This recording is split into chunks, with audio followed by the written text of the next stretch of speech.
Word Balloon is brought to you by the League of Word Balloon Listeners.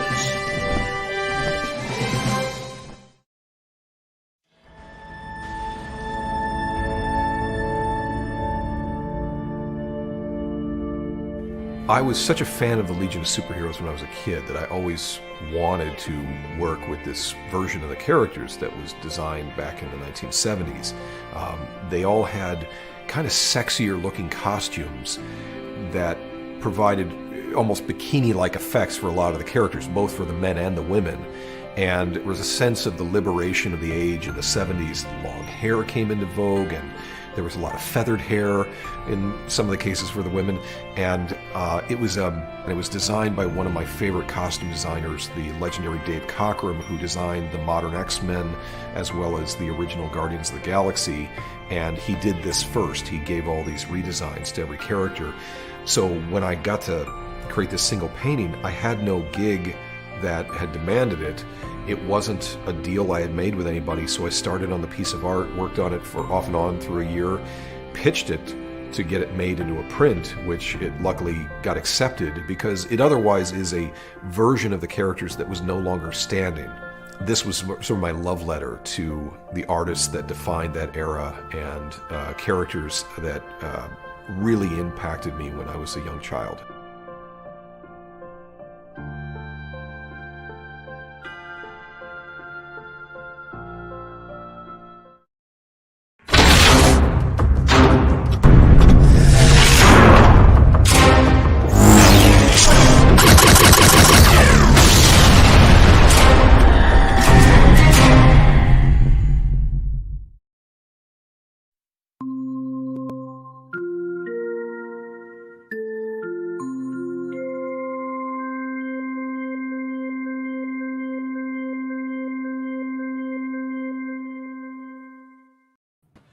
Hi, everybody. Welcome back again. It's time for another episode of Oh Yeah, Trek Watch.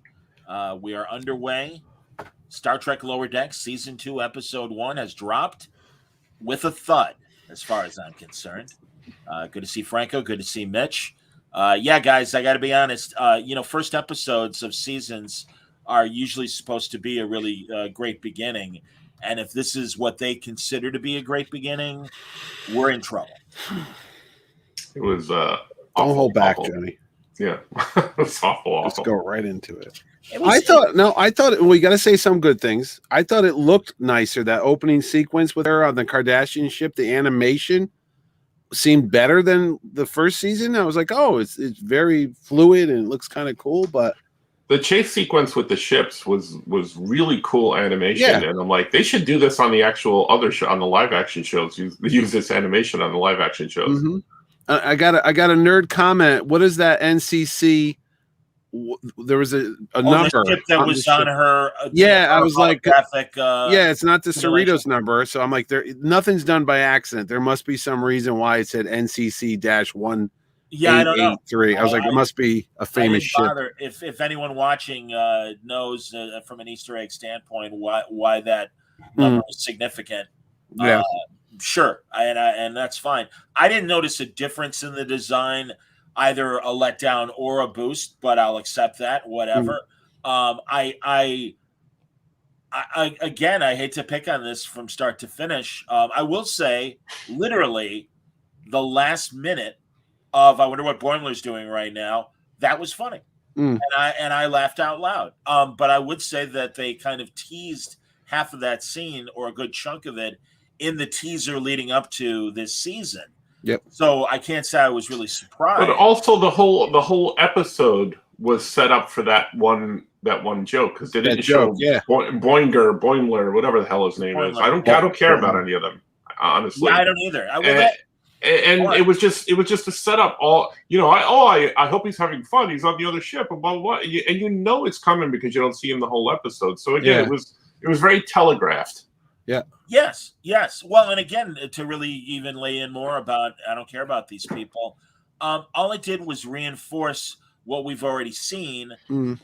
I guess maybe they're still hopeful that they're getting new viewers that heard about Lower Decks and now might, want to try it out. Well- So it's a first episode. But that said, I didn't care. I didn't care about Rutherford's story. I thought was really weak. I thought Tendy's attempt to get him away from the girl was really weak. And again, Mariner and her mom bonding or not bonding, don't care, and still an asshole. Great to see, Mariner. You're still an asshole. Fantastic. Well, if you're going for new viewers, why build a whole show around Gary Mitchell, which means nothing if you're a new viewer, you're like, who the hell's Gary Mitchell? But that's And the it's like show. All the this whole show does. show's that. Yeah. Yeah, but I'm sorry, Mitch, but all this show does is reinforce, what South Park calls member berries. Yeah, And they do it well. Yeah. That's fine. But you're right. I agree with you that it shouldn't have been the main plot, because it's like, that's one joke. Yeah, But no, also- it's not even that. They kept saying, "Oh, and a big rock fell on him." So not only did you have to know who Gary Mitchell was, you had to remember that that's how Kirk killed him, by making a rock fall on him. I was like, but they explained it. I mean, I know, but it was. Yeah, the whole rock thing was annoying, but then also what really irked me was how this whole episode was triggered with cleaning dirt off of a building, and I'm like, really, this is how we're getting to this, and it was just, and then shitty writing. and I actually wrote down Greenie and Robot Head, because Tendy and Rutherford, I don't care to know their names at this point. No, But them talking through the crisis when the big head is eating the ship, and they're just talking, and it's like, really, no, there's a crisis happening, but you're trying to play this for laughs, and it's not funny. And I'm annoyed that this head is out there. Did you see that new character, Steve? I think that was his name. He was like the big fan of. Ass. No. What was the Jerry O'Connell's character? Jack something? That's Rutherford. That's Rutherford. No. There was a guy with gray hair and a mustache. No. I'm sorry, Commander. I apologize, Commander. Yeah, whatever. Commander Jack something. Yeah, and this other guy kept popping up like, "Is he No, okay?" he was there last. He was there last season. Yeah, he was. But again, not so much that I guy. would care enough. Yeah, no. I was like, also, that's funny. Regarding that, they're playing a serious scene while crazy stuff's happening in the background. That's like an old silent comedy gag where our attention is purposely. I understand, but let me finish. That it's like isn't that funny? They have no idea that behind them some crazy shit's going on right now. I thought it was odd. Good. Thank you. If I may.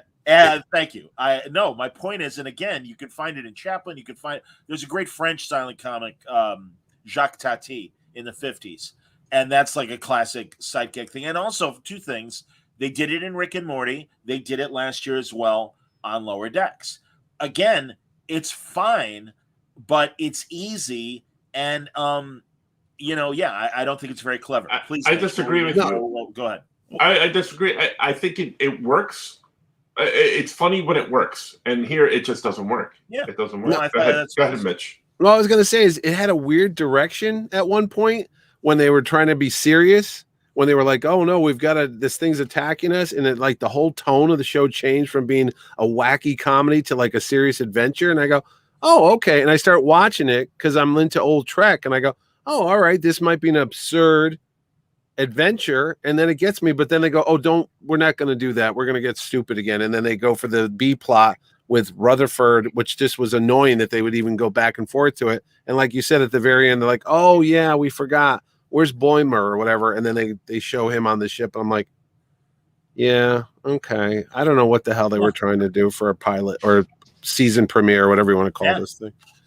Well, they didn't put their best foot forward, that's for sure. No, and I mean, again, I thought, it was funny that reality was stretching them, and Riker's like, "I love my job," and and even a new jazz joke. But I mean, that's the thing. It's like that was the only minute where I actually found any sort of unique humor, even when I'm glad you brought up tone, Mitch, and you're saying, is it an action show or is it trying to be a comedy? How about this too? Is it a show for kids? Or is it an adult comedy? There's very little adult. Well, they dropped, I think, a couple swear words in this one. I remember hearing a couple bleeps here and there. But also, the whole thing with Tendy and Rutherford, and especially the way it ended, it's friendship is magic, and it's like, okay, that's the Nickelodeon show you're going to do. I thought this was supposed to be the adult comedy Trek show, and a real opportunity for some interesting dialogue back and forth might have been when the captain was trying to talk down the commander while he was a god, and that should have been funny, and instead it was just stupid. Oh, yeah, he started spinning with the rainbow colors. Well, and just what he was saying. Oh, I could be captain, and it's like she got petulance instead of funny. And remember the big reveal? Funny. Remember the big reveal last season was that they found out that she was the daughter of the captain. It was like, oh no! Well, it was at the end of the first episode. It was at the end, yeah. But so they all know it now, and she's just got to roll like, oh, she does whatever she wants, and they're all like rolling their eyes about it. So I'm like, well, that tension's gone, that storyline's gone. Like that was supposed to be like the big secret there that she's the daughter of the captain, but doesn't mean anything. There's no character development there now. So, well, what are you going to do with that? The big thing in the original series and then that carried over into Next Generation and Deep Space Nine was you have so much character development with all the characters that when they do funny bits, which isn't often, but when they do them, they work. Here, there's no character development whatsoever. I don't care about these guys. They don't have any interaction that's meaningful with each other. It's none of that is brought about, so I don't care about any of this stuff. And then the funny parts aren't funny. Yeah, there's nothing new as far as their characters. I mean, they are exactly where they were at the end of the first season, with no even seeming opportunity to develop further. I again, there's no humor. There's nothing new. The member berries, like I said, I mean that they're leaning on and stuff are meaningless. I mean, I just think Gary Mitchell being a god is a very one joke kind of thing. And I mean, that's like, I think back to the first season and even the moments that I did like that ship where it was the Eric's alien that was in charge of it. And and they're gonna make Boimler recover. Oh yeah. And they get to that resort planet and stuff, and you see the two Captain Pikes on the beach beeping at each other. And you got Mr. Eric's, and it's like, okay, there's some real thought here. I really suspect that the powers that be are noting these guys to death, and maybe we're seeing the alternatives that have been deemed acceptable, because there was no bite whatsoever in that episode. And again, it's like, this is from a guy that came from Rick and Morty and truly wrote some of the best Rick and Mortys. I have a really big suspicion that when he wants to go for it, they're like, no. The opportunity for Mitchell to be God, or the commander to be like godlike, like Gary Mitchell, shouldn't he have been as vicious as, say, remember Badgie from last year? The thing that was trying to kill him. Yeah, in the holodeck. Yeah. And like, I'm gonna bite your feet off and stuff. And it's like, that's what Gary, that's what the commander, I think, should have been at that level of vicious. And I almost could see them be like, well, wait a minute, that's a little too far. Yeah. Whatever. And we really rather be more of an all ages show or whatever. I have a suspicion you maybe. You know what? I think I'm going to tend to agree with you, because I see potential in some of these things where they want to do them, like Badgie and stuff like that. And like, the Kardashian thing in the beginning was like a good setup for this is how she, exercises. But then there's no payoff to any of this stuff. Well, I was waiting for the "there are four lights" joke. I was like, okay, when's it going to come up? Lights joke. Yeah, they had the lights. They did do a four lights joke. These guys they keep trying to show me four lights. Oh yeah. Okay, you're right. Yeah. And then the other girl's like, "Are you doing aerobics in here now?" And I'm like, "Wait, what?" That makes no sense. Isn't that funny? And then, hey, look, she's doing squats. It's like, see, this is the joke. Get it? And it's like, no, we got it. I'll tell you, for 30 minutes, I actually started dozing off. After like 18 minutes, I couldn't believe it. I go, how can it be put to sleep on a short show? But I was like, oh, yeah.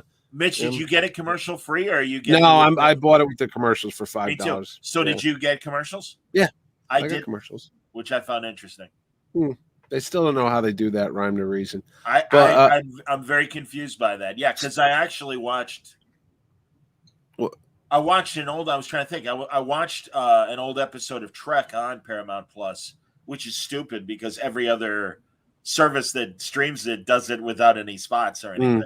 And they only had one spot at the beginning, but still.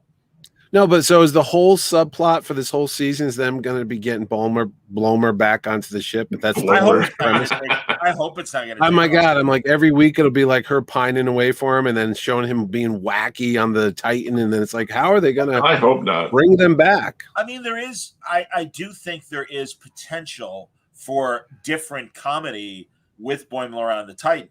That said, that's a different show, and also to wait till the last minute and that's all you got of Boimler was pretty meaningless, really meaningless. I mean, again, that's why I'm like, what? Why are they spending so much time on this one note thing?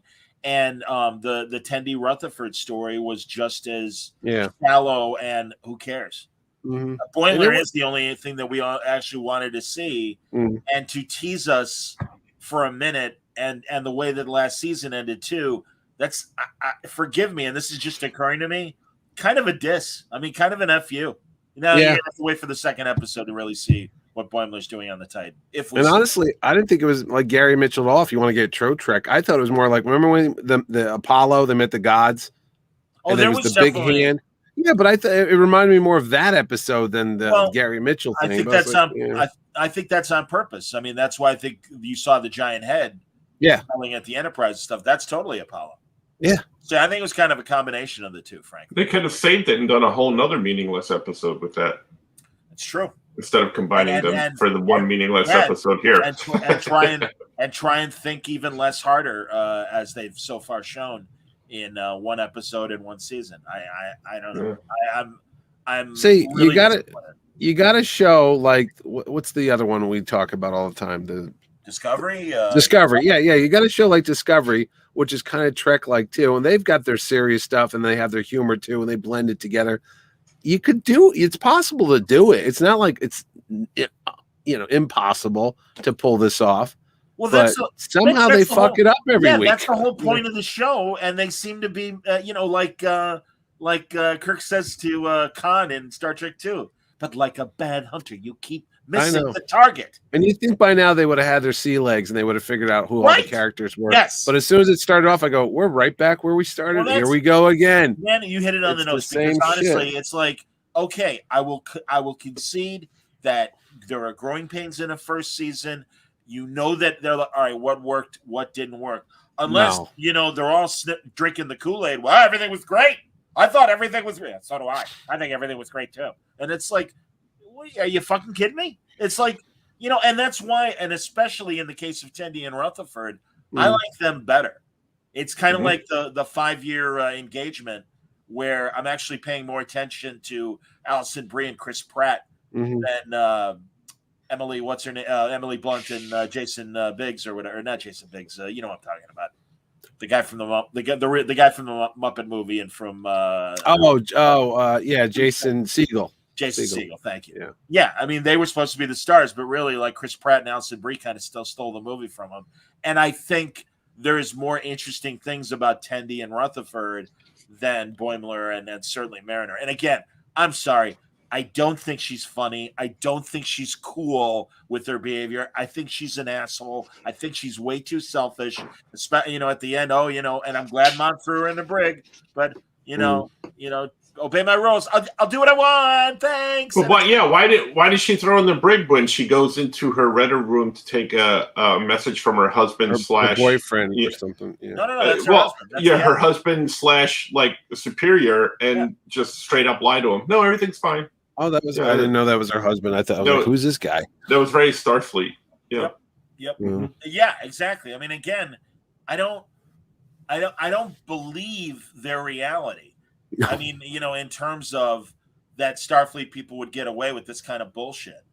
And I'm sorry, I don't. And again, that goes for Discovery for that matter as well. How come the minute on the Riker ship is more fun than the 28 minutes you spent on the Cerritos? I was like, I want to watch that show. I don't know, even because Jonathan Frakes got a better comic timing when he goes to talk or something, when he's doing a jazz reference. But you already know that character, so you know a bunch about him. You know his what his inner dialogue is without even knowing it, or seeing it on screen. But again, I go back to the Rick and Morty thing where they do this to a degree that's a lot funnier. They have outrageous situations on that show. There's things that are serious on that show. It's like, oh crap, he just killed a whole bunch of people on this show. Oh crap, the family's in trouble on this show. And you have more character development there, and it's funnier there than it is here. So I agree with Johnny. They're either stifling this guy or he can't work by himself. He needs Dan Harmon. He needs Dan Harmon to help him out. I don't know what's going on, but there's something happening. Yeah. So they do Starfleet. They tell her she can't violate the Prime directives, all that stuff. So she causes this whole cataclysmic event by doing the power wash on the pyramid thing, whatever. Everything's unleashed. The whole place is falling apart. And then they just... Yeah, but honestly, that you just described the original series because they fuck things up and leave. Kirk would absolutely fuck with the Prime Directive. All right, I know this is a Nazi planet, but we're taking your Fuhrer away. All right, see you later. And again, it's like, which is a good thing, but he can't just violate the Prime Directive or the Yangs and the Cones. Yeah, this is what the Constitution means. Be nice to each other. We gotta go. See you later. It's like, okay. I mean, Kirk did it all the time. So, the only time he didn't do it was on the Roman planet. No, I was so tired of it. I didn't stick around to watch the Will Wheaton after show. I was like, no, I can't do it. I haven't either. But wasn't that delightful? Gee, I hope it's as positive as it always is. Well, he's going to be the company man. It's a rah-rah show. Absolutely, man. No, it's God. I watched. All right, last week I watched the Prodigy Comic-Con at home. Oh yeah, how was that? For this one, I watched the Lower Decks one, and there was 20 minutes of my life I'll never get back, and it was just, I mean, again, isn't it? I just find it sad. And listen, I love San Diego. I love going there, and I love that they did as many panels as they have online. I just hate rah-rah panels, and obviously it was Jerry O'Connell was the MC of this one as well. It was just such crap and bullshit, and I shouldn't have expected more. But yeah, it's just very disappointing and sanitized and just not. I don't care. Everyone was there except Tendi. She recorded something at the beginning, but yeah, it was Boimler, it was Mariner, and Rutherford. I saw the Lower Decks box set at the store the other day. I was like, first off, who's buying that? What landfill is screaming out for that? And did it come with a free Will Wheaton figure? It came with that Will Wheaton figure I took a picture of. Yeah, it's like, well, they're wasting plastic on anything nowadays. But it said there was commentary on it. I'm like, I could just imagine what the commentary is from that guy that puts the show together. Isn't this funny? And you're just sitting there staring at it going, well, that's honestly, I would be curious to hear them. Really? You'd watch it all over again? Well, I'd be curious to hear the commentary. I bet you, who honestly probably bought the box set? Chucky, my buddy Chucky. Oh, okay. Well, it was at Walmart. He bought Picard and he bought the first 2 seasons of Discovery. I don't know if 3 is available yet or not.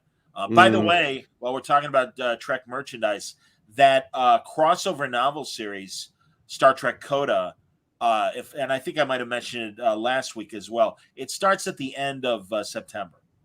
Oh, okay. That's when the first book drops, and they have their best writers like Dayton Ward. Dayton Ward's a great Trek novelist working on it. The other 2 novelists don't come to mind immediately, but I mean, I'm more excited about that than I am 9 more episodes of Lower Decks. There's 9. Oh boy, I think it's 10. I'm pretty certain that last season was 10. Oh boy. I am still partially optimistic of having the alien that is from the Damar, not Damar. My least favorite. Oh, the Shaka and the Walls. Walls fell. Yeah. What's his name at Tanagra? Paul Winfield. Domak or something, right? Darmok. Darmok. Yeah, Very yeah, good. All right, you got it. That's all right. You got me there. Darmok, yeah. And so that's I think there potentially is gonna be funny. In the same way again, I mean, that's why I can literally point to moments of Lower Decks last year that made me laugh. And what was the alien that left and was another parody of another season former either next gen alien race, or it was an original series alien race, and it was a woman, and she left at the end. I can't remember now, but it was kind of funny, and she made a couple funny wisecracks before she left. So there's that. There's Badgie. The cat doctor was back, so she was kind of fun. Yeah, I mean, she's just there really for. She's just there. Yeah. Here, Mike Conrad confesses, I'm one of the morons that bought the new Trek shows on Blu-ray. There you go. I did. So figure I have a lifelong. Figure I had to as a lifelong Trekkie. I didn't feel good about it though. That's all right, Mike. Don't worry. This is a safe place, Mike. Yeah, don't open the plastic on it. Keep it sealed. Man. No, and it's you're in a nerd circle. You're in a safe nerd zone. It's okay. Safe. No, I would say this is a safe place. I would say this is a judgment-free zone, but it's not. It's just a safe place. Somebody likes this show. Obviously, there's another podcast out there where people are raving how great the opening episode was for season 2. I have no doubt. Yeah. But again, what can I say? It's disappointing. We're in the midst of the convention. I've heard no news. Actually, I take that back because my buddy Gary let me know that here it is. Gene Roddenberry Estate. Yes. Is they preview the Roddenberry Archive 100 years after the birth of the Trek creator. And I don't know what OTOY is, but Denise and Mike Okuda are also behind this, the Roddenberry Estate. Darren Dockerman and Doug Drexler. Darren Dockerman, one of the Inglorious Trek-experts, and also a great archivist for Star Trek. He worked on the Robert Wise motion picture when they did the director's cut in 2000 or 2001, and Darren was part of the people that brought that to light and everything. But essentially, it is an archive of all of Roddenberry's notes and papers and articles and various assets, images, blueprints, things like that. That they're collecting as an archive. Here, let's see. I want to see. Was Eugene Roddenberry a producer on Lower Decks last year? Because I saw his name on the credits this time. I don't remember seeing it. You mean Rod? No, it said Eugene Roddenberry. I was like, who's that? I think that's still Rod. Oh, okay. Yeah, it was on the opening. Because it does seem that he is actively, or at least, they're giving him, whatever consultants or whatever, or a title. I'm sure he's getting a check. Yeah. He's like Kurtzman. He and Kurtzman are kind of like, involved in every iteration of Trek. And of course, we know Kurtzman got the 5-year extension. Yikes. Yeah, he said. Yeah. Mike says when a less than average animated show is the best of new Trek, that's a sad state for my favorite franchise. Yes. We'll see how season 2 of Picard is. I have no hope for Discovery, unfortunately. Well, I think out of all these shows, Picard was out of Discovery in this, and Picard has been my favorite. But that's saying something. Wow, I honestly, again, it's such a cockroach race of a tie for first, where I think they're all shit. I think What If was the best animated show this week. What If was, but that has nothing to do with Star Trek. I watched that twice actually. I was like, ooh. Now let's watch that again. It was good. No. Yeah. I thought it was really good. I am really looking forward to Strange New Worlds. I'm holding out hope beyond hope. I'm holding out hope beyond hope for that show. Well, and again, thank God, what's his face is a great Pike. Anson Mount. Yeah. And I just hope. Go ahead. I was gonna say, I just hope they don't start rewriting all the history that like, oh, here's what really happened. This is why when you saw it on the other shows, we had to do this with the Gorn, or we had to do this with the Romulans because Captain Pike actually interfered with all that stuff before you ever. I hope. But again, if the story is good, I don't mind. if they do that stuff. But Yeah. Yeah, I mean, you're right, because I mean, Enterprise certainly walked Yeah. between the raindrops, but I thought they did it effectively with the Romulans. They Mhm. kept them still hidden, Mhm. and it kind of fit that they might have been doing covert missions before Kirk discovered them in Balance of Terror and everything. Mhm. So that's possible. I hope not in the case of the Gorn. There's probably enough territory to again reintroduce the Klingons in some fashion. And again, I think what little we know about Pike's 9 years of the Enterprise, I mean, really, other than the cage, as far as on screen, there's really nothing there. I don't think the Kelvin universe stuff will count. No. And I mean, and I've loved the novels and the comics that they've made about Pike's time, but Mhm. I doubt that stuff's going to be checked in any way.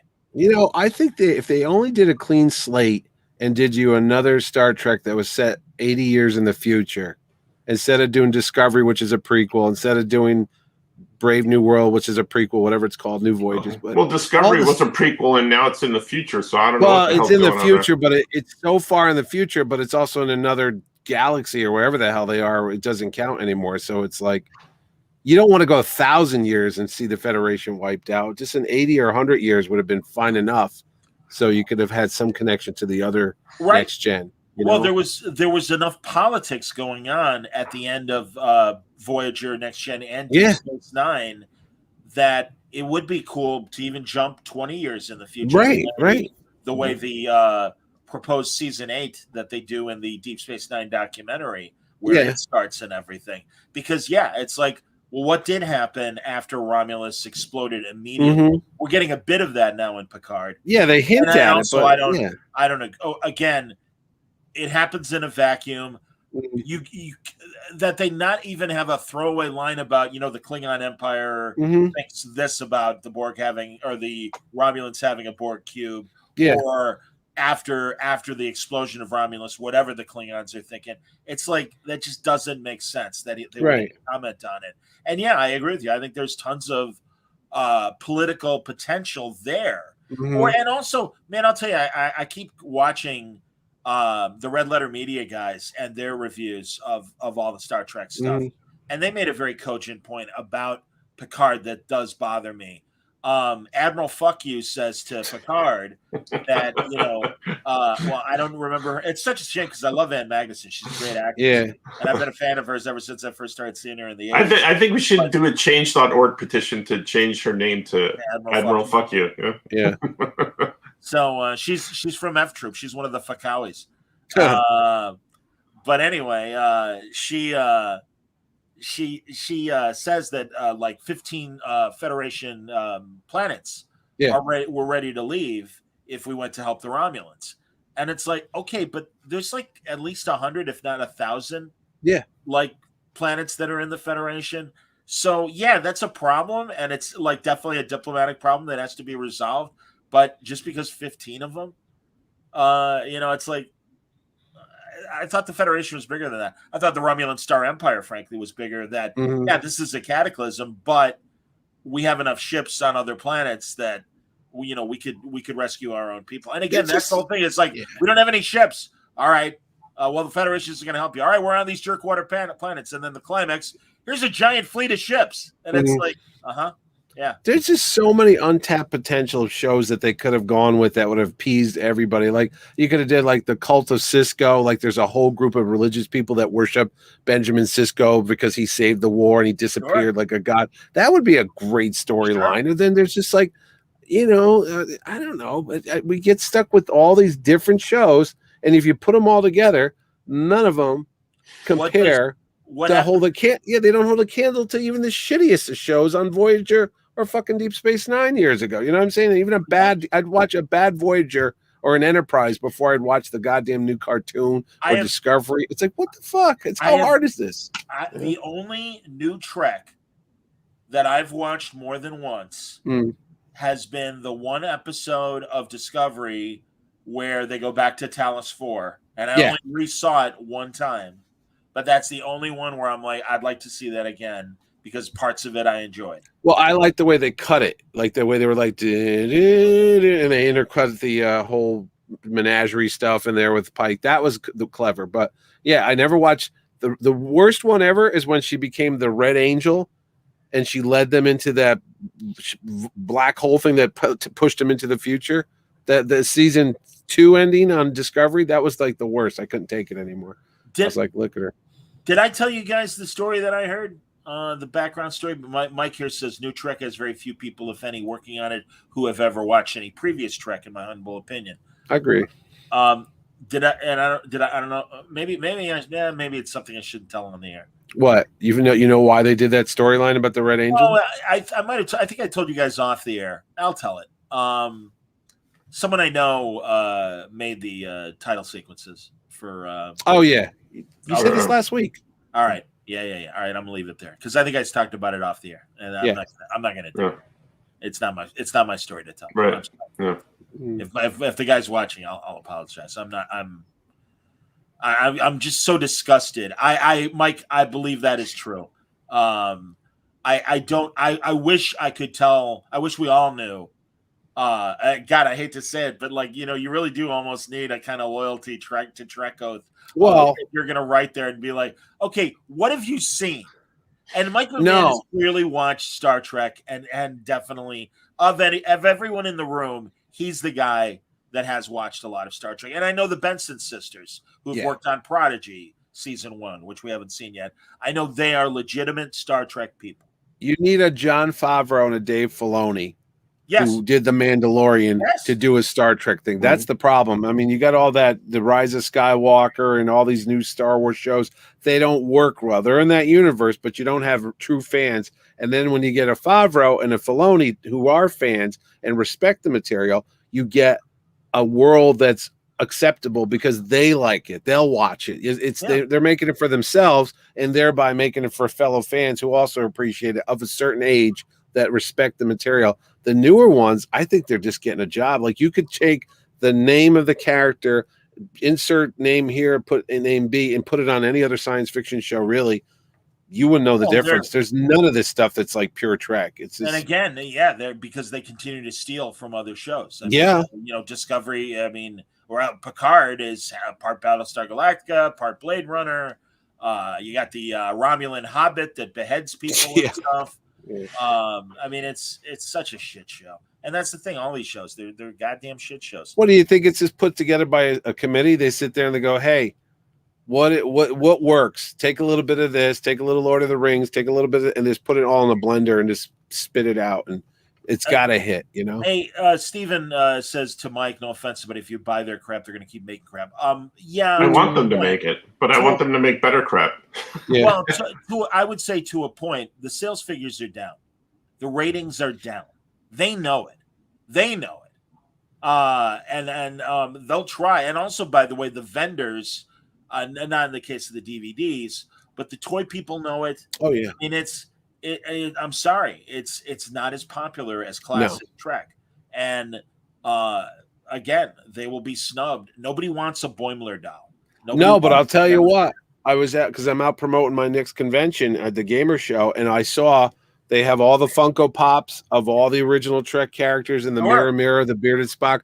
They have Mirror is like being pushed like crazy this year. I don't know if it's an anniversary year or something, but Hallmark's got the entire lineup of all the figures from the Mirror episode. You plug them in, and they all talk to each other. There's a Mirror War coming out from IDW in a month or two. It's a whole galactic thing. But boy, oh boy, why don't you just set a show in that whole universe and just call it a day? Because obviously there seems to be interest. No thanks. I haven't enjoyed.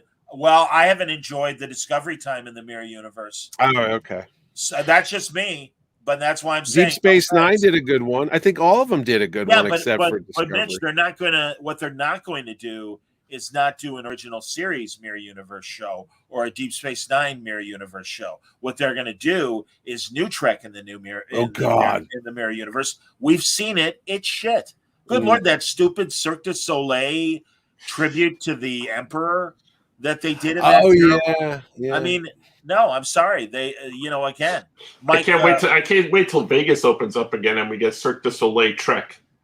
You know, Yeah. I love it. They even screwed up the Guardian of Forever last year. Remember that when the I guy was remember reading it the vividly, newspaper? yes. Yeah, Yes. it's like, who is this guy? You know, Johnny King Brothers? is scarred by all of it. I Yeah. guess, and they're right. And I didn't put 2 and 2 together, but in Harlan Ellison's original treatment, the Guardian is a humanoid. Oh, really? But- I didn't. But again, it's like, no, but we didn't see that. we didn't see. We saw the glowing donut. Yeah, That's what we saw. yeah. And it was stupid, and it was, again, it was a poor execution. And I will say that I liked the first season Discovery Mirror Universe a bit more than I did the third season. Mm. But that said, that's not saying much. And I hope they don't go back to the Mirror Universe. I hope Giorgio is. I don't know where she was sent. I mean, I guess they announced when they announced Kurtzman's 5-year extension that the Section 31 show is moving ahead. Oh, you're Yeah, I still heard doing as that? well. Oh, yeah. Oh. And also a Starfleet Academy show, supposedly. Yep. Oh, so is Michelle Yeoh still working for Paramount? Is she still going to be part of that Section 31 show? Yeah, Isn't that I where think she wrote? is. I think she is. I also think she has a full movie slate, and they got to kind of slot it in when she's available. Mm. And I don't think COVID helped any. So, yeah, I don't know. What if you could pluck the best characters from all these new shows and put them all together? So you would get. That's being considered. Is it That really? was Because ano- I'm that was watching it going. another- Yeah, I would take the big tall guy. I can't think of his name. The guy that was supposed to Saru? be. Yeah, he was supposed to be terrific on. Get him, and then maybe take this character and take that one, and just put them all together and go, here you go. It's like the best of. Go That's ahead, all. assemble your crew, because Pretty much, yeah. Well, no, I'm asking you to do that. Oh, you want me from all the Because new honestly, ones? I don't like any other characters enough. I would say Pike and maybe Pike number 1, and that's 2 from one show. Yeah. I don't like anyone on Discovery. I mean, No, all right. So all of and I them. you love think? Doug. I hate saying it because I love Doug. Shame on me, Doug Jones. Doug Jones. I think Doug Jones is amazing, and I think Mhm. what he's done with what they've given him with Saru is great. I don't like Saru. I don't believe. No, I don't like it. It's not interesting. He's, I mean, he's very wishy-washy. But again, Yeah. see, that's where it comes down to. They're not interesting enough. They no, don't, physically, it's something. Fine. I am Great. intrigued. mean, yeah, but I'm not picking a basketball team. I'm picking a. a lot of these characters, I'm really intrigued because of their setup and their background, but they don't follow through on any They of don't it. do Like, anything. Redhead with the eyepiece, we get a little Yeah. bit of her going like, What's her nuts. backstory beyond? Boy, I really missed my time zone. Mhm. but that's it. That's all they've done with her. That's my point exactly. If they had done some back story on her throughout the episodes, when that episode comes up, Yeah. I'd be apt to be giving a shit. I don't give a shit. Yeah. They need a Michael Pillar. I'm sorry, Mitch, but real. No, fast. I'm trying to think of my all-star team. Yeah, I would why bring are you thinking, 7 of real 9. Go I'd ahead. bring 7 of 9 in it. I'd bring Saru because, like I said, you could do something with that character. That was Data's daughter, whoever you want to call her. What was it, Soren? Yeah. Vash or whatever. her Va- name is. was that The it? other one, Vash? or the Okay, other one. I yeah. can't remember which one lived and which one died, and I don't care. I would bring number 1 from Pike's show on Okay. somehow. Like if you're Rebecca gonna Romijn. transport them all together, throw them in there. Sure. And the other ensign mount, the bad, no, not ensign. Who's the bad guy from the season 1? Oh, Lorca. Lorca. I put Lorca in Nice. there. Yeah. But yeah, I would make like a dirty dozen, like a Suicide Squad of all these characters, and like throw them all together on a fucked up mission. Did Like, they're all together. Only if they die like the Suicide Squad. Yeah, Not yeah, for it. kill them Go ahead. all. Did I That's mention I read something about Jason Isaac and they interviewed him about whether he would come back and he said no. It'd have to really? be, it'd Well- have to be something like really interesting, he said. How about money? But he said, but as far as the character was concerned, he was done with the character unless Well, yeah, they killed Mirror Lorca. right. I suppose there's an outside possibility that regular universe Lorca might still be out there. But I also know that regardless, Isaac's kind of shot himself in the foot by saying New Trek doesn't give a shit about Old Trek. And that bit him in the ass. I didn't And he hear had to that. walk that back and apologize to He's not wrong. Would be, No. yeah. And so yeah, I think he like various Star Wars people that have been bitten in the ass by trolls are like, fuck this, I don't need this. Yeah. And I'm sure, and he doesn't need this. He's a great actor. I'll tell you, well, there was a Trill character on this week's episode, wasn't there? They were sitting in the bar. Wasn't that who Rutherford was talking to? She's the girl that Rutherford wanted to. Yeah. But I was just like, why? Well, I was like, oh, it's a Trill. She's talking about all the different things. I'm like, yeah, but it went nowhere though. It was like, okay. Well, again, they didn't. Who knows? Again, what was the original plan? And also, by the way, I don't think that's the last we'll see of her. No, that Rutherford still wants to date her, and Tendi, that's going to be Tendi's little pining after Rutherford and stuff. Yeah, whatever. Anyway, I'm so disgusted. I'd give all right. Let's rate this week's episode out of 4 stars. Yeah, I'll give it a 1. One maybe. 2. Yeah. You give it a 2, Mitch? It looked like I said. I was looking at the visuals and like, oh, this looks like it's going to be good, and then it went right into shit zone. Well, like the first 2 minutes, and then. Well, and that's why for me it's the last 60 seconds that I thought funny, and I actually laughed out loud. So I'm like, all right, at least I laughed out loud at a couple things in that last 60 seconds. Yeah, between all of us, there's 3 whole minutes out of a 29-minute episode. Yay. Yep. I tell you what, I wonder why they went this direction. If you're going to spend the money, just like I mentioned, What If, where they're doing it in a serious tone. If you're going to spend the money on animation and development and characters and voiceovers and all that stuff, why don't you just realize that humor doesn't work on this Star Trek premise because it's not meant to be a humorous show. I disagree. And just make a half-hour serious. I disagree. You think this could be a funny show? Yeah, because I think there have been funny Trek episodes. Yeah, no. There's been funny episodes with like Quark and Odo and something like that, but not the entire premise. Mitch, they've been making fun of Star Trek for as long as it's been on the air, and there's been good parodies of Star Trek. I understand. Even I will, and they haven't done it, but I do think it's possible. Even I will go on the record and admit that there's funnier episodes of Orville. Yeah. which work. Not all of them, and I hate the show, but there's funnier episodes there that work, so it can be done. I agree with Johnny. Yep. Yeah. All right, and Mike Conrad gives it 1 to 1.5 stars. He doesn't like that they picked on poor Gary Mitchell. Don't mess with Gary Mitchell. I think there are millions of great moments in other sitcoms where they make fun of Star Trek.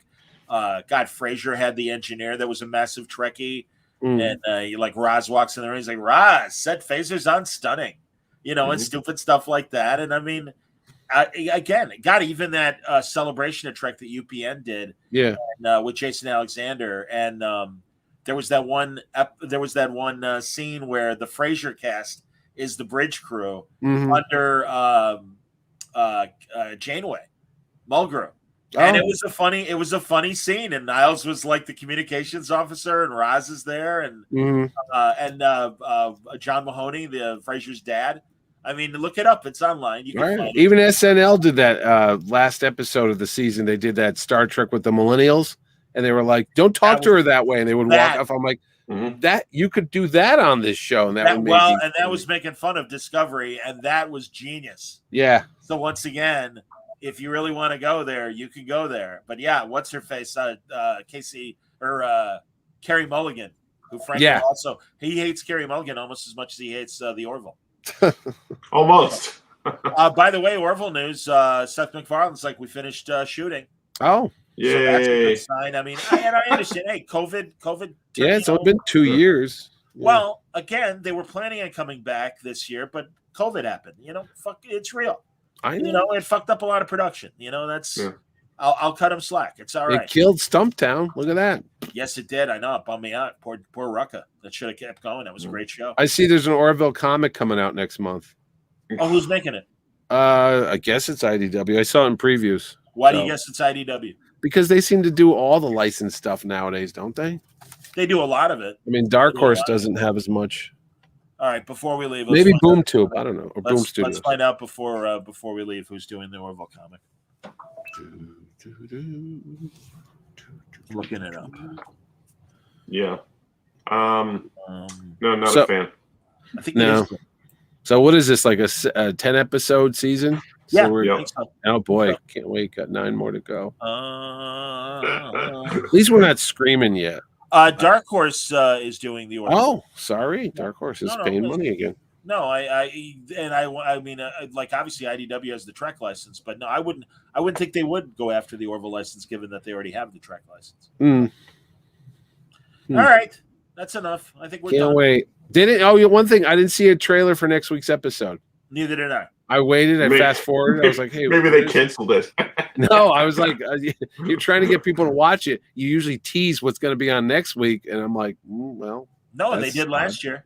They how used did to, last yeah. year. Yeah. Oh well. Maybe they know everything sucks, and they're like, yeah, let's not let them know how bad it is. All right, we'll try again next week. We'll see what happens. Thanks everybody for watching. Thanks everybody for listening. Until then, everybody stay safe, stay happy, stay healthy. Once.